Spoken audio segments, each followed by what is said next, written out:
सभी दोस्तों को राम राम सत साहिब। मैं संत रामपाल जी महाराज जी का सेवक आज फिर एक नई वीडियो लेकर आया हूँ। यह जो चश्मे वाले भाई साहब हैं ये केशवपाल जी हैं। यह केशवपाल संत रामपाल जी महाराज जी के ज्ञान में त्रुटियाँ निकालता रहता है। एक बार इससे किसी संत रामपाल जी महाराज जी के भगत से ज्ञान चर्चा हुई और उस चर्चा में इसने उस भगत के उत्तरों का खंडन करने का बहुत प्रयास किया है, मगर इसके दिए हुए तर्क विफल रहे। आओ इनकी चर्चा सुनते हैं। के बारे में बता रहे थे कि संत रामपाल जी महाराज ने गीता अध्याय नंबर 18 के श्लोक नंबर 62 की गलत व्याख्या की है। क्या गलत है, मतलब उसमें क्या प्रॉब्लम क्या है? उसमें गीता ज्ञानदाता ने यही तो कहा है कि मेरे से कोई अन्य परमात्मा है जिसकी शरण में जाके तुझे परम शांति और शाश्वत स्थान मिलेगा। अरे उसमें ऐसा नहीं कहा गया ना, उसमें ये कहा गया है कि 62 में भगवान कह रहे हैं कि तुम उस ईश्वर की शरण में चले जाओ। हाँ, उसके पहले 61 में बोले कि वो ईश्वर हृदय में रहता है। कहाँ रहता है? हृदय में। जैसे गाय के अंदर दूध होता है उसके थान में, ठीक है, तो उस दूध को चाहोगे कि ऑपरेशन करके निकालो तो नहीं निकलेगा। वो उसी तरह से तरीका होता है ना, ऐसे परमात्मा है तो सबके अंदर परमात्मा हृदय में ही है। लेकिन जैसे गाय जो है जब बछड़े को देखती है तो बछड़े के लिए वो दूध छोटी है, ऐसा ही जब भगत भगवान को पुकारता है तो भगवान हृदय से बाहर आता है, ठीक है। उसमें भगवान की परमात्मा हृदय में रहता है, वह अपने जैसा प्राणी का स्वभाव होता है उसको बर्बाद कराता है और 62 में बोले कि तुम उसी परमात्मा के जो हृदय में रहता है उसके शरण में चले जाओ, ठीक है। मतलब ये गीता ज्ञानदाता से अन्य कोई परमात्मा है नहीं है ना यार, अन्य तो आप बना रहे हो ना, गीता ज्ञानदाता से अन्य कोई परमात्मा नहीं है। नहीं है। सुनो, 61 में कहा है कि वो सबके हृदय में रहता है। 62 के अंदर कहा है कि हे अर्जुन तू उसी परमात्मा की शरण में जा, उसकी कृपा से तो परम शांति को और शाश्वत स्थान को प्राप्त होगा। 63 के अंदर भगवान ने कहा है कि भाई एक और गोपनीय से भी अति गोपनीय ज्ञान तू सुन, वो मैं तुझे बताता हूँ। 64 के अंदर कहा है कि हे अर्जुन ये अति गोपनीय से भी गोपनीय ज्ञान, गुप्त से भी गुप्त ज्ञान मैंने तेरे को कह दिया है, और एक और गुप्त ज्ञान तू मेरे से फिर सुन कि मेरा भी यहाँ पे ऊपर लिखा है इष्टो अति में दृढ़ामि तत्व वृक्षामि तेहितम, कि मेरा भी जो इष्ट देव है वो वही परमात्मा है जिसकी शरण में जाने के लिए मैं तो तेरे से कह रहा हूँ। नहीं तो इष्ट का मतलब क्या लगाते हैं कि परमात्मा होता है? इष्ट का मतलब जैसे यही पे गीता अध्याय नंबर 18 के श्लोक नंबर 70 के अंदर देखो, इष्ट का मतलब क्या है? पूजनीय। हाँ, पूजनीय। इष्ट का मतलब होता है पूजनीय, प्रिय। जो प्रिय होगा उसी की पूजा करोगे ना। केशवपाल ने दो बातें कही। एक, परमात्मा सबके हृदय में विराजमान है, और उदाहरण देकर बताना चाहा कि जैसे गाय के अंदर दूध होता है, गाय के थनों में दूध होता है, वैसे ही परमात्मा सबके हृदय में विराजमान है।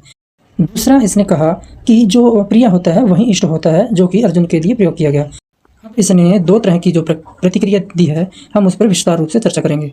प्रथम इसका जो प्रतिक्रिया है उसको लेते हैं। गाय के थनों में दूध जैसे होता है, परमात्मा भी सबके हृदय में विराजमान है।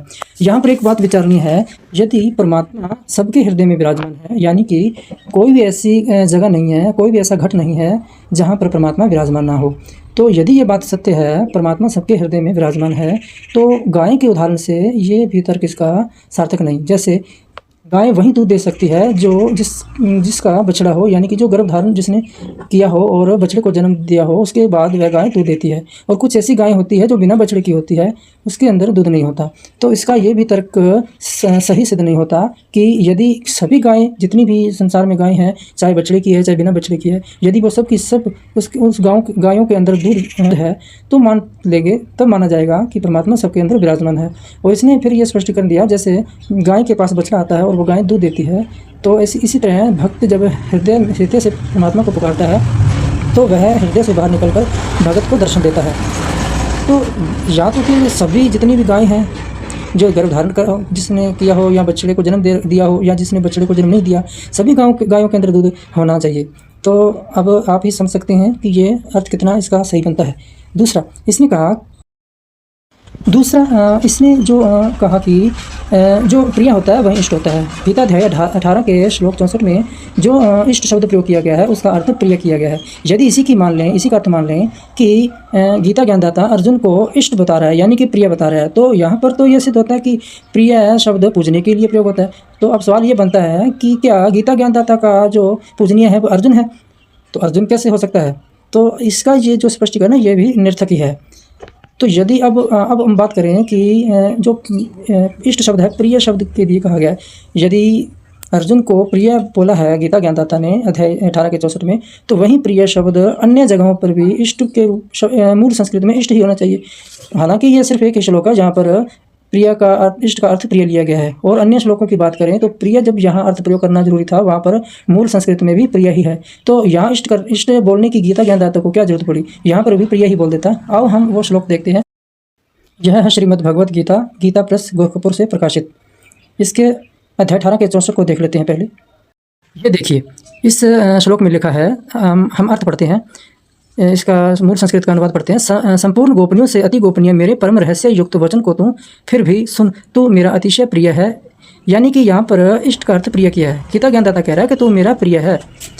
हम इसी केशवपाल के अनुसार चलते हैं कि गीता ज्ञानदाता अर्जुन को प्रिय बता रहा है। यदि यहाँ पर प्रिय शब्द प्रयोग करना था तो मूल संस्कृत में भी प्रिय ही शब्द प्रयोग किया जाना उचित था।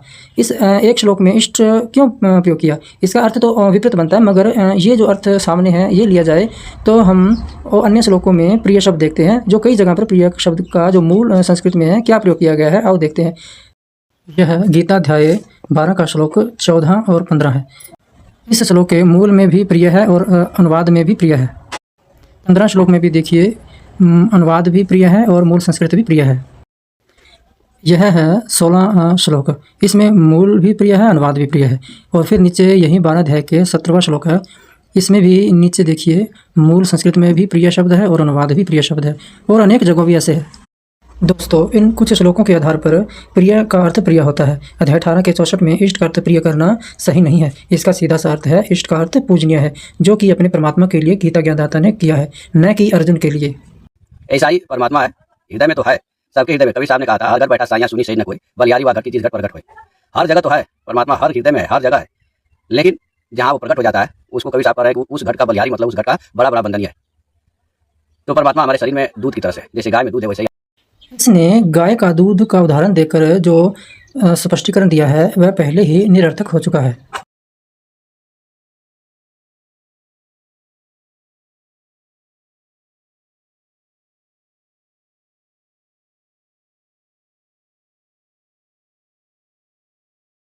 तो आइए हम सबसे पहले देखते हैं कि गीता अध्याय 18-62 वाला ईश्वर कहाँ रहता है।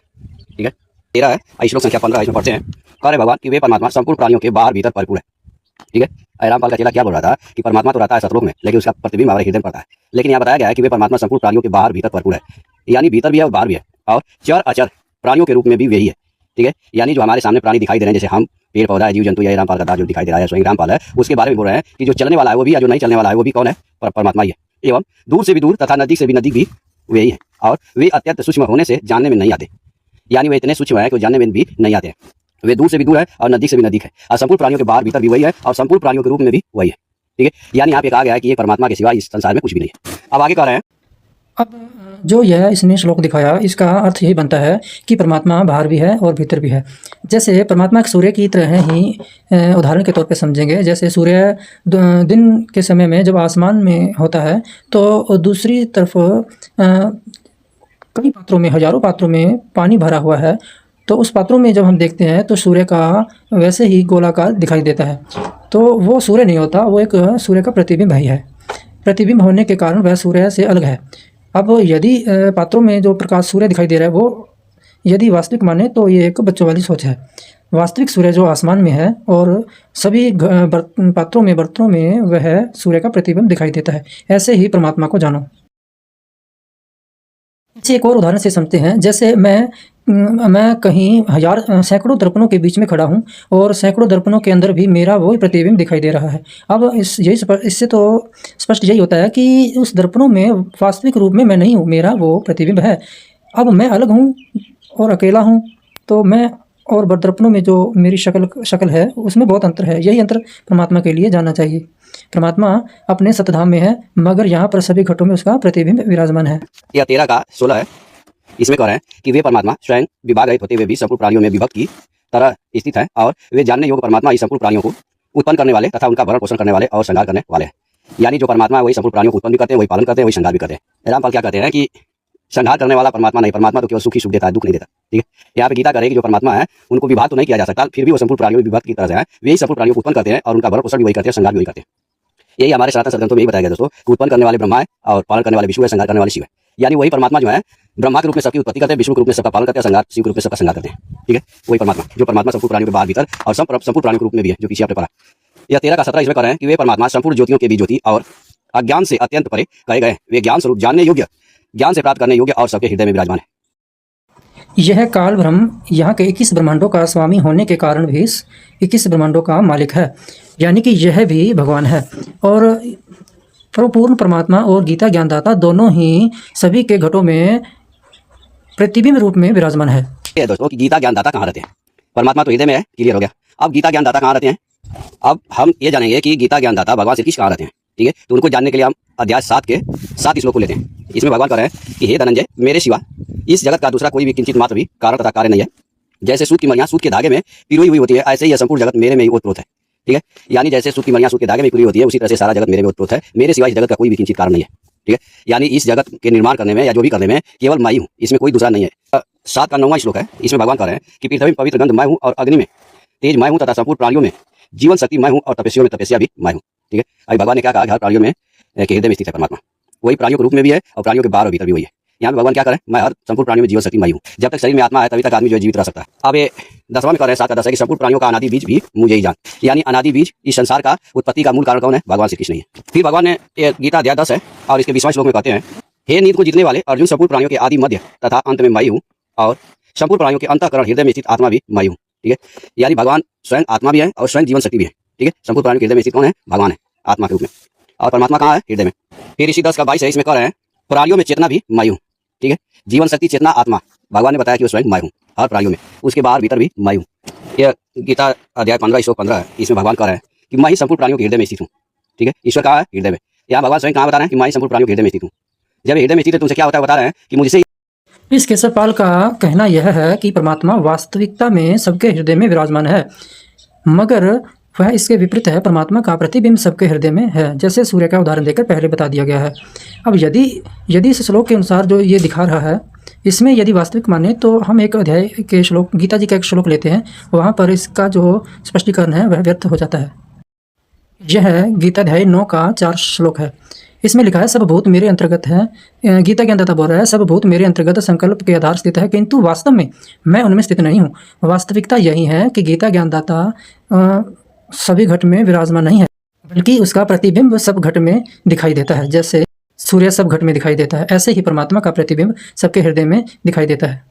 दोस्तों, हमने इन सभी प्रकरणों के आधार पर जो भी प्रमाण या जो स्पष्टीकरण इस वीडियो में दिए गए हैं, तो उन सभी से हम ये समझ पाए हैं कि परमात्मा एक स्थान पर विराजमान है, जो कि वो परम धाम है। वहाँ से परमात्मा कभी भी इस संसार में आ जा सकता है। तो परमात्मा सबके हृदय में एक प्रतिबिंब रूप में विराजमान है। दूसरा, गीता ज्ञानदाता का जो इष्ट है वह वही परमात्मा है जो परम धाम में विराजमान है। गीता ज्ञानदाता ने अध्याय 18 के 64 में जो इष्ट शब्द प्रयोग किया है वह अपने परमात्मा के लिए किया है, न कि अर्जुन के लिए। आशा करता हूं दोस्तों इस वीडियो से आपको बहुत सी जानकारी मिल चुकी होगी। हम फिर एक नई वीडियो के साथ जल्द ही हाजिर होंगे। जो भी भाई जिस दोस्त ने वीडियो को चैनल को सब्सक्राइब नहीं किया वह चैनल को सब्सक्राइब कर लें और वीडियो को लाइक ज़रूर करें। सभी को राम राम, सत साहिब।